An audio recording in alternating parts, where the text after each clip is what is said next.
액션 let's go 저 건물을 찾으러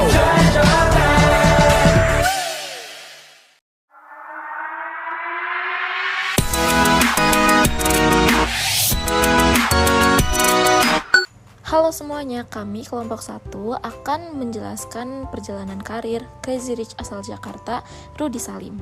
Kelompok kami yaitu Vigo Rizky, Friska Aulia, ada Muhammad Hazel Argia, Derek Adria Irawan, Distiwa Lulina Pangesti, dan Kresno Wibowo. A few moments later.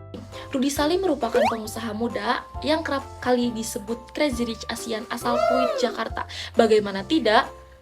Di tahun 2011, di saat usianya masih 23 tahun, ia telah menghasilkan 1,3 miliar rupiah dalam satu bulan. Rudy Salim lahir pada 24 April 1987. Ia merupakan anak bungsu dari 3 bersaudara, 2 orang tuanya serta 2 kakaknya merupakan dokter, dan Rudy Salim setelah ia lulus SMA diarahkan untuk menjadi dokter. Rudy yang tidak tahu apa-apa tentang dirinya, ia mengikuti arahan dari kedua orang tuanya untuk memasuki jurusan kedokteran di Universitas Tarumanegara. Namun setelah semester 2, ia keluar karena ia kurang minat dalam bidang kesehatan. Kemudian orang tuanya selalu mengiming-imingi Rudy Salim dengan Mercedes-Benz karena Rudy Salim merupakan orang yang gemar sekali otomotif. Dan Rudy Salim yang tergiur, ia menerima ajakan orang tuanya dan pindah ke Universitas Kristen Krida Wacana di jurusan yang sama, yaitu pendidikan dokter. Tapi lagi-lagi ia kehilangan minat hingga akhirnya di drop out pada semester ketiga karena nilainya yang hancur. Nah, setelah keluar dari ilmu kedokteran, akhirnya Rudy Salim memutuskan untuk masuk dan mengambil kuliah di jurusan teknik. Ia pun berhasil mendapatkan gelar sarjana teknik di Institut Teknologi Bandung atau ITB. Nah, sebelum membangun bisnisnya sendiri di Indonesia, Rudy Salim setelah lulus menjadi sarjana, ia langsung bekerja di perusahaan minyak dan gas di Amerika Serikat yang bernama Conoco selama beberapa tahun. Di Indonesia, ia berhasil menjadi investor dan membangun beberapa bidang bisnis seperti otomotif, keuangan, bahkan rumah produksi, di mana saat ini beberapa perusahaan milik Rudy Salim telah menjadi perusahaan yang besar.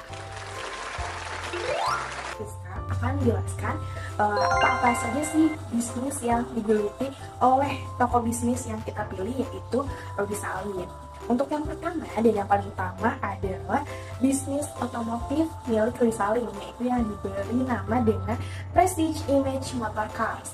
Jadi pada tahun 2012, Rudy Salim dengan gebrakannya memulai sebuah bisnis dengan bisnis otomotif. Nah, bisnis motor otomotif ini pada awal mulanya hanya bisa mengimpor 3 buah mobil mewah ke Indonesia. Namun, seiring berjalannya waktu dengan pesatnya waktu juga, pada saat 2016, Rudy Salim sudah mampu mengimpor dan memasok supercar di Indonesia sebanyak 19. Seiring dengan berjalannya waktu semakin pesat, Rudy Salim juga saat ini menjadi salah satu penjual dan juga pengimpor mobil mewah di Indonesia dengan merek-merek ternama seperti ada Lamborghini, ada Porsche, Bugatti, dan lain-lain. Yang kedua itu ada RA Pictures. Jadi apa sih RA Pictures ini? Jadi RA Pictures ini adalah sebuah industri kreatif atau rumah perfilman, rumah produksi yang dijalankan bersama Raffi Ahmad.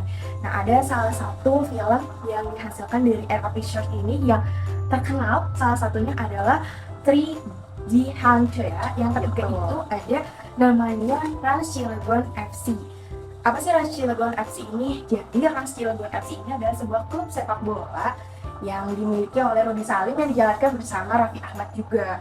Jadi Raffi Ahmad sendiri ini membeli klub Rans Cilegon ini pada saat Liga 2 Indonesia. Kemudian tidak lama setelah pembelian dari klub sepak bola ini, Rudy Salim dan juga Raffi Ahmad pun membeli dan membuat sebuah tempat industri dan juga sport station yang diberi nama dengan Rans Prestige Sports Entertainment. Yang keempat ada Lesland Entertainment. Yang kelima ada Automo. Automo itu apa sih? Automo itu adalah sebuah bisnis rental kendaraan yang dimiliki oleh Rudy Salim. Jadi Rudy Salim ini tidak hanya dia mengekspor atau menjual sebuah kendaraan sport maupun kendaraan di Indonesia, tapi dia juga membuat sebuah rental. Karena ada Time Machines 2 Games. Jadi apa sih Time Machines 2 Games? Kan udah tahu nih dari namanya adalah games. Nah, jadi Rudy Salim juga membuat sebuah games, sebuah aplikasi, di mana aplikasi ini, gamesnya ini itu berisikan tentang teka-teki. Kemudian itu ada bisnis kuliner. Jadi Rudy Salim ini nggak hanya bergelut atau berbisnis di dalam dunia otomotifnya, tapi dia juga mencoba sebuah bisnis kuliner. Jadi bisnis kuliner yang dijalankan oleh Rudy Salim ada food court, cafe dan resto, dan juga salah satunya ada bisnis tentang jus mangga. Ada beberapa hal yang sebelum beliau sukses dan beliau pernah sempat menjalani bisnis dan pernah ngerasa bisnisnya itu mengalami kegagalan dan kerugian. Nah, bisnis apa saja itu dan apa penyebabnya?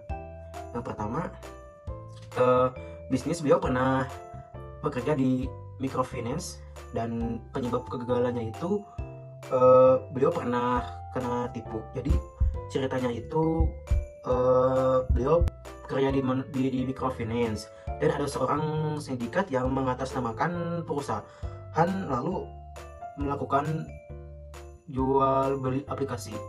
Nah, di saat itulah beliau pernah kena tipu. Dan ada satu bisnis lagi, dan itu beliau mengalami kerugian yang sangat besar, yaitu beliau pernah bekerja sama dengan salah satu artis Indonesia juga yang bernama Raffi Ahmad, dan beliau bekerja sama dengan Raffi Ahmad di salah satu bisnisnya, dan bisnisnya itu tidak mengalami kesuksesan namun mengalami kerugian tak tanggung-tanggung, dan kerugiannya itu sebesar Rp 70 miliar rupiah. Apa sih tantangan yang dihadapi Rudy Salim selama membangun bisnis dan cara mengatasi tantangan tersebut? Rudy menyiapkan sejumlah strategi untuk menghadapi tantangan bisnis di tengah pandemi COVID-19. Rudy bilang strategi utama yang dilakukan adalah fokus pada mencapai target penjualan, sehingga bisa menutupi basic cost. Caranya dengan menciptakan cara-cara yang kreatif, yang out of the box, tetapi tetap mengacu pada protokol kesehatan. Misalnya home service dan test drive yang dijemput. Namun, cara-cara ini harus terus diperbaharui seiring dengan perkembangan dan perubahan keadaan, kata Rudy. Kedepan, Rudy berharap pemerintah bisa mencari formulasi kebijakan yang tepat dalam menghadapi pandemi. Menurutnya, jika formulanya tidak tepat akan membuat penderitaan rakyat bertambah. Saat ini pun, Rudy melihat masih banyak negara maju yang sampai saat ini belum mampu mengendalikan pandemi, padahal berbagai upaya sudah mereka lakukan. Mengenai percepatan vaksinasi untuk mencapai target herd immunity, Rudy menyarankan pemerintah melakukan mobilisasi besar dengan swasta dan sejumlah pihak yang memiliki kapabilitas. Misalnya vaksinasi massal di perusahaan, sekolah, dan dibuat target plannya serta pemantauan juga supaya target 1 juta per hari mudah dicapainya. Imbuhnya memulai bisnisnya kembali setelah mengalami kegagalan. Beliau memulai bisnisnya kembali setelah mengalami kegagalan dengan cara menjual mobil Mercedes-Benz sendiri untuk modal usahanya. Dan beliau juga dari semasa kuliah sudah menjalankan bisnis di bidang game online dan mikrofinansial. Dan usaha tersebut mengantarkan beliau sebagai pengusaha muda dan kaya raya. Sekian dari saya, terima kasih. Kesimpulan dari semua kesuksesan yang diraih Rudy Salim, kita dapat belajar bahwa kesuksesan tidak datang dengan mudah. Ia harus bekerja keras, tekun, dan tidak takut untuk mengambil resiko. Rudy Salim juga tidak membatasi dirinya hanya pada satu bidang bisnis, tetapi terus berinovasi dan mengembangkan diri. Thank you everyone.